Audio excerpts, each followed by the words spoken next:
Season 10 just started a few days ago, and I have a little rune page update for Ahri in case someone is interested. So basically, I am running a position tree now as my secondary tree, and no longer resolved because plates got nerfed. You get less gold, which means it's less worth to go for the plates now. And yeah, in my opinion, Presence of Mind is extremely broken as a rune right now. It basically increases your mana up to 500, which is like the double amount of what Mana Flow Band actually gives you. Also, takedowns, which means kills and assists, restore 20% of your maximum mana. So basically, this is the passive of the old Morello in Season 5 and Season 6, I believe.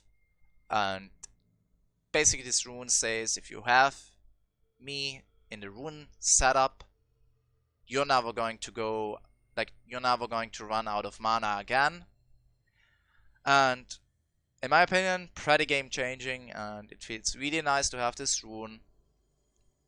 Much nicer than actually any of the other choices, and yeah, I just think that you really should go this rune because it's really good.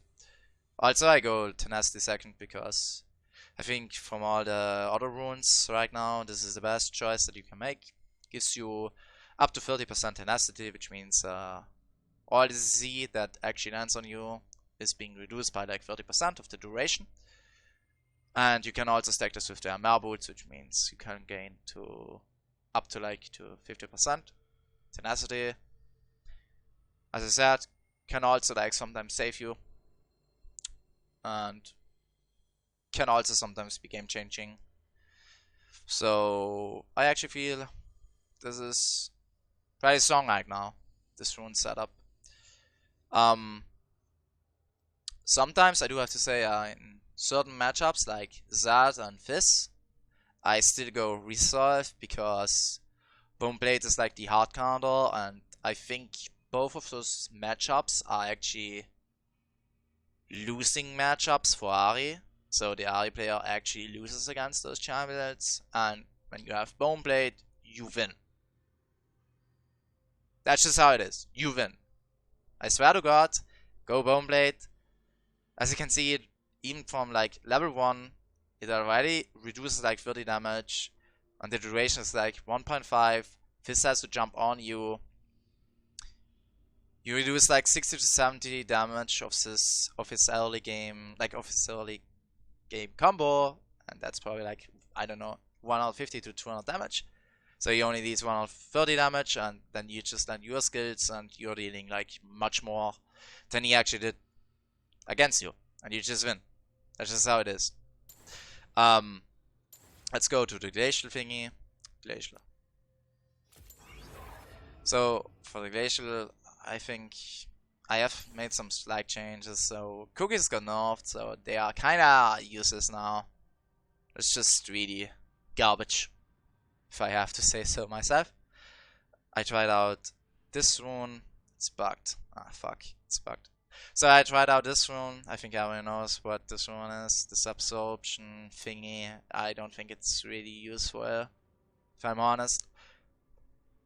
If I'm like honest, I don't like any of those runes, but I guess Futures Market can sometimes save your ass if you have like a shitty recall or something.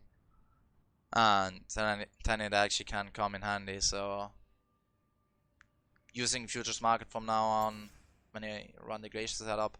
Also, stopwatch instead of boots. I dislike that I have to wait for the 12-minute mark all the time to get my boots.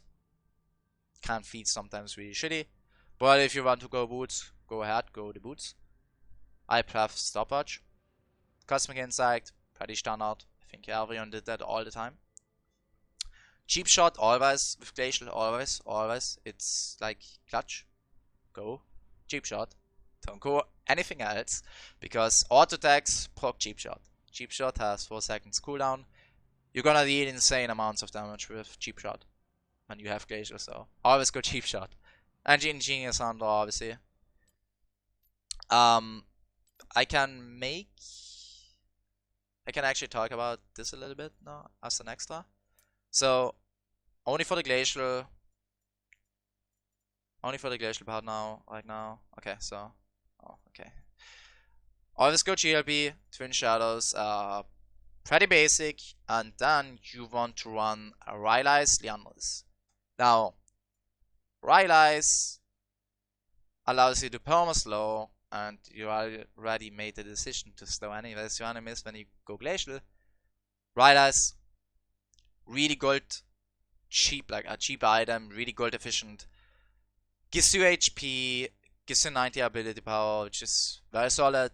Allows you to perma slow all the enemies. Also really nice. Procs cheap shot all the time. Really nice. And Liandris is a very, very broken item right now for AP users. So basically, Liandris gives you up to 10% extra bonus damage, which means even your base damage of your abilities is increased by like 10%. It's like the charm, like the same, how to say, it works the same way as your charm.